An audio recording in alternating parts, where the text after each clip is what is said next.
Hello friend, আমি ইন্দ্রাণী দত্ত। আমি অনেক দিন বাদে ভিডিও দিচ্ছি, কারণটা তোমাদের অবশ্যই জানা যে আমার বাড়িতে কাজ হচ্ছে। সকালের দিকে আমি একদম টাইম পাচ্ছি না, তাই আজকে রাত্রিবেলা একটু ভিডিও দেখাচ্ছি। দুদিন আমি একটু আমার গোপুসোনাকে দেখালাম। আজকে আমি রান্না করছি ডাল ফ্রাই।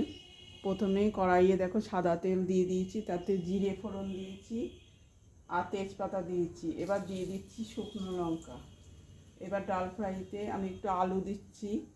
দেখো আলুগুলো ভালো করে ভেজে নেব।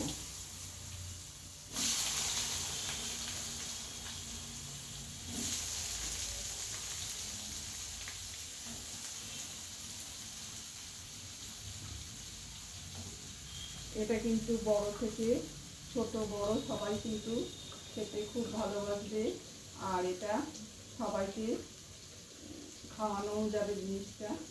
এটা খুব প্রোটিনও, যেহেতু আমি এটা মুসুরির ডাল দিয়ে করছি। তার মধ্যে দেখো আমার কাজের দিদি দুদিন ধরে আসছে না, শরীরটা খারাপ। আমারও হাতে ভীষণ সমস্যা, এইসব নানান সমস্যা নিয়ে খুব কষ্ট করেই রান্নাটা করছি। সকালের দিকে বাড়িতে মিস্ত্রি, তারপরে আমি ডেঙ্গুর কাজ করি। এসব নানান কাজে আমি একদম টাইম পাচ্ছি না যে ভিডিও দেখাবো। এই জন্য রাত্রে একটু টাইম পেলাম, তাই রাত্রিবেলায় তোমাদের ভিডিওটা দেখাচ্ছি। আলুগুলো খুব ভালো করে ভেজে নিতে হবে। এই দেখো ডাল ফ্রাইয়ের জন্য আমি কী কী উপকরণ নিয়েছি। দেখো এখানে পেঁয়াজ আর রসুন আর কাঁচা লঙ্কা কুচিয়ে নিয়েছি। আর এদিকে নিয়ে নিয়েছি একটু ক্যাপসিকাম, একটু ছোট ছোট করে আদা কুচি করেছি, আর টমেটো। প্রথমে আমি আলুটা ভেজে নিয়েছি, এবার পেঁয়াজ কাঁচা লঙ্কা এগুলো দিয়ে দিচ্ছি।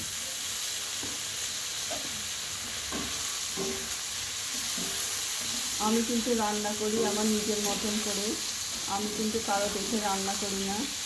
আমার নিজের মতন করে আমি একটা রান্না হয়তো কারো কাছ থেকে শুনলাম, সেই রান্নাটাকে আমি আবার তার মধ্যে হয়তো একটু আমার মতন চেষ্টা করে রান্না করি। যদি আমার রান্নাগুলো ভালো লাগে তাহলে অবশ্য করেই তোমরা একটা লাইক করবে, কমেন্ট করবে আর সাবস্ক্রাইব করবে। তোমাদের একটা লাইক কিন্তু আমার অনেক উপকারে লাগতে পারে। আর তোমাদের আশা করি আমি এর বেশি কিছু আর বলবো না। এবার আমি দেখো ক্যাপসিকাম আর টমেটোটা ধোয়া ছিল না, একটু ধুয়ে দিয়ে দিচ্ছি টমেটো, গ্রেট করা আদা আর ক্যাপসিকাম।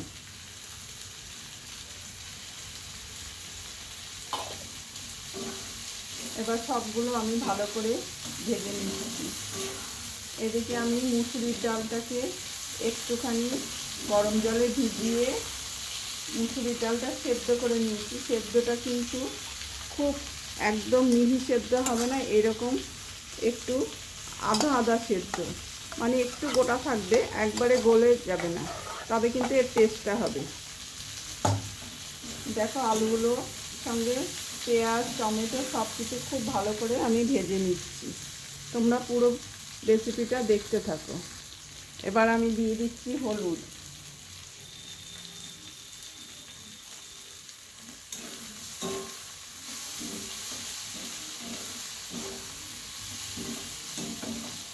দিয়ে ভালো করে আমি কষাতে থাকবো।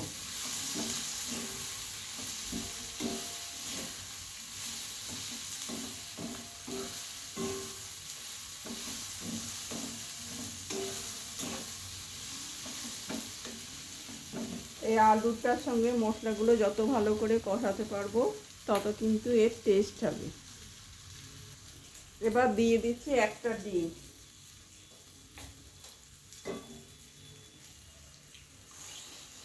এটা কিন্তু তোমরা ইচ্ছা করলে নাও দিতে পারো, দিতেই হবে এমন কোনো কথা নেই। দিলে একটু টেস্টটা ভালো হয়, কিন্তু না দিলেও ডিম ছাড়াও এটা কিন্তু ভালোই লাগে। আর এই রান্নাটা কিন্তু আমি সাদা তেলে করি।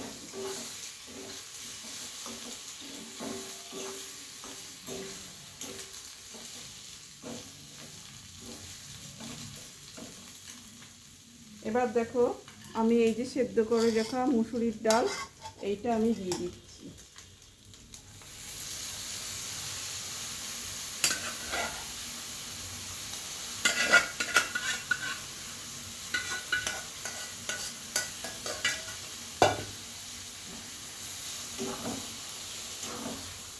ডিমের সঙ্গে, সমস্ত সবজির সঙ্গে, আলুর সঙ্গে আমি খুব ভালো করে মিশিয়ে নিচ্ছি। ওপাশে আমি গরম জল করে রেখেছি। রান্নায় সবসময় আমি গরম জল ব্যবহার করি, এতে রান্নাটা তাড়াতাড়িও হয়ে যায় আর টেস্টটাও কিন্তু খুব ভালো হয়। তোমরাও চেষ্টা করবে রান্নায় একটু গরম জল দিতে, তাহলে রান্নায় কিন্তু স্বাদটা বেড়ে যায়। মুসুরির ডালের সঙ্গে সমস্ত কিছু ভালোভাবে আমি কষিয়ে নিচ্ছি। এবার আমি দিয়ে দেব আন্দাজ মতন লবণ। আমি আলু ভাজার সময় একটু লবণ দিয়েছি। আমি এবার মোটামুটি দেখো 1 চামচ মতন লবণ এই যে দিয়ে দিচ্ছি।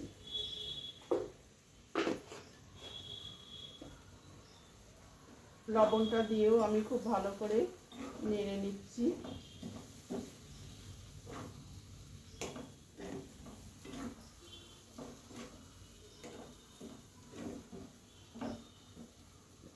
রান্নাটা কিন্তু খুব ধৈর্যের ব্যাপার, ধীরে সুস্থে করতে হয়। আমি যেহেতু নিজে খেতে ভালোবাসি সেজন্য, আর আমি নিজে খেতে ভালোবাসি সেজন্য আমি লোককে খাওয়াতেও ভালোবাসি। ওই জন্য রান্নাটা ঠিক মতন না হলে আমার যেন ঠিক মনে হয় যেন কিছু একটা হয়নি। একটুখানি বেশ টেস্ট হবে, তবে জিনিসটা খেতে ভালো লাগবে। বেশ খেয়ে যেন তৃপ্তি পাওয়া যায় সেরমভাবেই আমি রান্না করি। দেখো আমি কতক্ষণ ধরে ডালটাকে কষাচ্ছি। এবার দেখো দিয়ে দেবো একটু সামান্য জিরের গুঁড়ো। জিরের গুঁড়োটা খুব বেশি দেব না, একটু সামান্য দেব। আর লঙ্কার গুঁড়োও আমি খুব সামান্য পরিমাণ দেব, কেন আমাদের বাড়িতে সবারই একটু শরীরটা খারাপ, সেজন্য লঙ্কার গুঁড়োটা আমি সামান্য দিচ্ছি। তোমরা তোমাদের আন্দাজ মতন দেবে।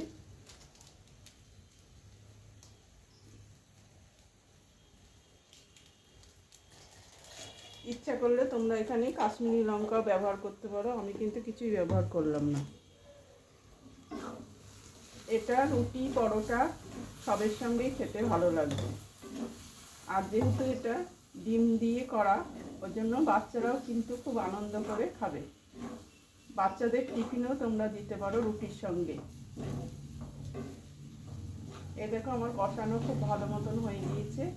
আমি এবার গরম জলটা ঢেলে দিচ্ছি।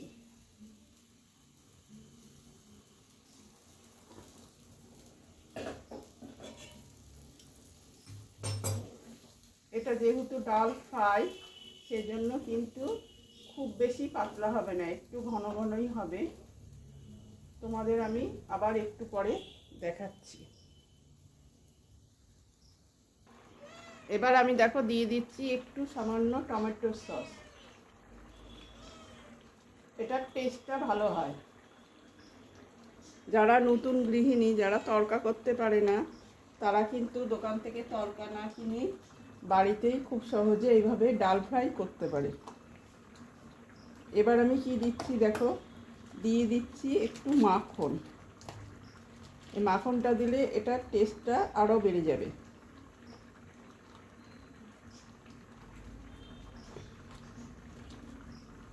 মাখনটা দিতে হবে যখন আলু টালুগুলো সেদ্ধ হয়ে যাবে, তখন আমি দেখে নিয়ে আমার ডাল ফ্রাইয়ের আলু টালুগুলো সেদ্ধ হয়ে গেছে নাকি।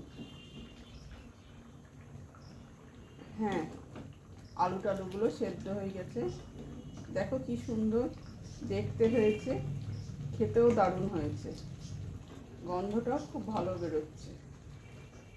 একবারে খুব শুকনো শুকনো হবে না, একটু সামান্য ঝোল ঝোল থাকবে, যাতে এটা রুটি বা পরোটার সঙ্গে খাওয়া যায়। এবার দেখো আমি দিয়ে দিচ্ছি, এই দেখো খানিকটা মাখন। আর এটা কিন্তু চেষ্টা করবে তোমরা সাদা তেলেই করতে, তাহলে কিন্তু টেস্টটা ভালো হবে। সাদা তেলের মধ্যেও একটু তোমরা ঘি বা মাখন দিতে পারো। আমি নামানোর আগে একটু মাখন দিয়ে নিলাম। এবার আমি এটা একটু অফ করে দেবো। অফ করে একটু সময় রেখে তারপরে পরিবেশন করব।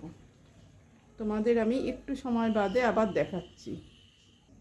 এই দেখো তৈরি হয়ে গেছে আমার মুসুরির ডালের ফ্রাই। এখন ওপর থেকে একটু ধনেপাতা কুচি ছড়িয়ে দিলেই হয়ে যাবে, কিন্তু আমার কাছে যেহেতু আজকে ধনেপাতা নেই, তাই আমি আর দিতে পারলাম না। দারুণ দেখতেও হয়েছে, খেতেও কিন্তু দারুণ। এইভাবে তোমরা বাড়িতে খুব সহজেই ডাল ফ্রাই করতে পারো। এটা খেতে কিন্তু খুব টেস্ট হয়। আর বাচ্চাদের টিফিনেও তোমরা এইভাবে ডাল ফ্রাই দিতে পারো, পরোটা বা লুচি বা রুটির সঙ্গে।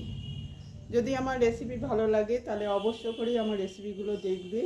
দেখে যদি তোমাদের মনে হয় তাহলে একটা লাইক করবে, কমেন্ট করবে আর সাবস্ক্রাইব করবে। আর বেল বাটনটা টিপে নোটিফিকেশনটা অন করে দিলে যে কোনো ভিডিও খুব সহজেই তোমরা কিন্তু পেয়ে যাবে। আজ আর বেশি কথা বলতে পারছি না, কারণ এখনই রুটি করতে হবে। সেজন্য আজ এইটুকু বলেই আমি তোমার ধন্যবাদ জানিয়ে ভিডিওটা শেষ করলাম। গরম গরম রুটি করে আবার সবাইকে খেতে দিতে হবে।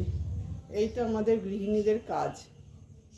যতই কষ্ট হোক হাসি মুখে কিন্তু সব কিছুই কর্তব্য পালন করতে হবে। সেজন্য আজকে খুব তাড়াতাড়ি করেই আর তোমাদের সঙ্গে কথা বাড়ালাম না, তোমাদের ধন্যবাদ জানিয়ে দিলাম।